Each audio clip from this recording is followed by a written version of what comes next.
네, 기하학적으로 가장 완벽한 도형을 삼각형이라고 하죠. 세 변의 길이만 정해지면 모양이 변하지 않기 때문에 안정적이라는 건데요. 대표적인 게 바로 이 삼각형 구조물로 이루어진 에펠탑이죠. 뜬금없이 웬 삼각형 얘기냐 하실 텐데 바로 우병우, 추명호, 최순실로 이어지는 국정원, 국정농단 삼각 커넥션. 그야말로 너와 나의 연결고리가 그 정황이 드러난 겁니다. 그야말로 안정적으로 국정농단을 할 수 있었던 이유가 포착이 된 건데 우병우 전 수석은 그동안 최순실은 모른다는 입장이었지만 유착 가능성이 커지고 있습니다. 박근혜 정부 국정원엔 국정원장도 모르게 우병우 전 수석을 위해 일하는 우병우 팀이 있었다고 하는데 핵심 인물이 바로 추명호 전 국장입니다. 추명호 육국장을 중심으로 해서 팀을 꾸리는 겁니다. 그리고 추명호 국장으로부터 우병우 수석이 롯데 잠실에서 보고를 따로 받았죠? 그렇죠? 이건 그런 적 전혀 없습니다. 자, 국정원.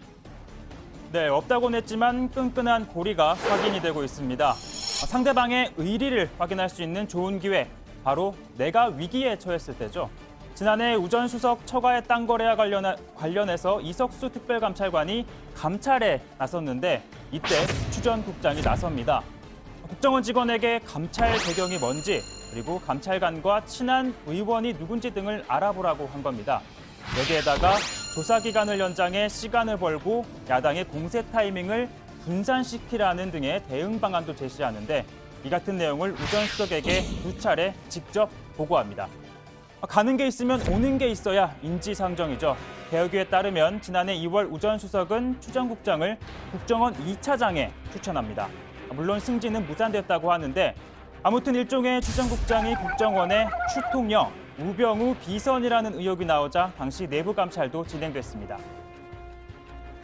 무슨 통령, 부원장 등으로 불리며 직속 상관인 원장과 2차장에게는 보고하지 않고 현 민정수석 우병우에게 직보를 하는 등의 행위로 비난을 받는데 사실 여부를 감찰조사에서 보고해달라고.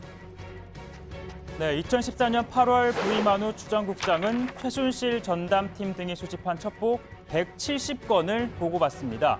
특히 보시면요.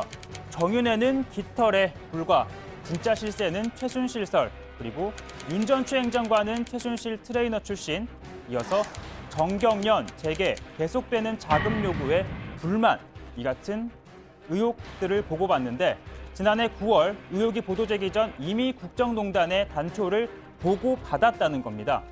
하지만 추 전 국장은 추가 첩보 수집을 지시하지도 그리고 원장에게 정식 보고하지도 않았는데 오히려 첩보를 수집한 직원들을 복장이 불량하다, 유언비어를 배포한다며 지방으로 전출시켰습니다. 아니 대체 왜 최순실을 이렇게 감추려 했냐는 건데 지난해 세계일보가 보도한 최순실 비선의 군 인사 개입 의혹 문건을 보면요. 육사 41기 알짜회 출신인 추 전 국장이 친누나와 최순실의 친분으로 비선과 가까워졌다는 의혹이 있습니다. 저와 제 가족, 어느 누구도 최순실 씨하고 전화 통화한 사람, 아는 사람 아무도 없습니다. 제가 최순실 씨하고 관련되는 내용을 아는 사람이 있으면 나오라 그랬어요. 아무도 없습니다. 네, 그리고 또 다른 하나는 우 전 수석이 추 전 국장을 움직인 거란 의혹이 있습니다. 지난해 3월 추 전 국장은 문체부 간부 8명에 대한 세평을 작성합니다. 이 중 6명, 바로 우 전 수석이 김종덕 문체부 장관에게 인사조치를 요구한 인물입니다. 동시에 최순실 씨가 주도한 재단 설립에 비협조적이었던 박민권 전 1차관 인맥인데요. 즉, 우병우 전 수석이 최순실의 밑보인 직원을 속아내는 작업에 개입했음을 짐작할 수 있는 대목입니다. 검찰은 오늘 추명호 국장을 긴급 체포했는데 이명박 정부 시절 박원순 제안 문건을 만들고 블랙리스트 작성을 주도한 혐의입니다.